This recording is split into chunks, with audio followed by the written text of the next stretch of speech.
আপনি কি আপনার আশেপাশের সমালোচকদের কথায় অত্যন্ত বিরক্ত হয়ে থেমে গেছেন? তাহলে আজকের ভিডিওটি আপনার জন্য।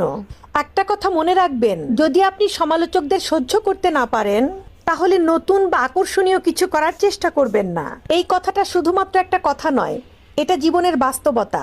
যখনই আপনি স্বপ্ন দেখবেন বা ভিন্ন কিছু করতে চাইবেন, নিজের মতো করে বাঁচতে চাইবেন, তখনই দেখবেন চারপাশ থেকে সমালোচনার তীর ছুটে আসছে আপনার দিকে। সাথে সাথে দেখবেন মানুষ আপনার সাহস নিয়ে প্রশ্ন করছে, আপনার সিদ্ধান্তকে বোকামি বলছে।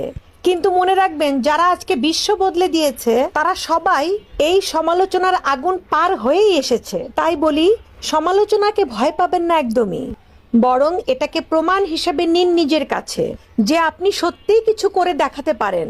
সাধারণ পথে চললে কেউ কিছুই বলে না, অসাধারণ পথে শুধু বাধা আসে। তাই বলবো, আপনার স্বপ্ন আপনার নিজের, সমালোচকদের মতামত নয়। এগিয়ে যান নির্ভয়ে।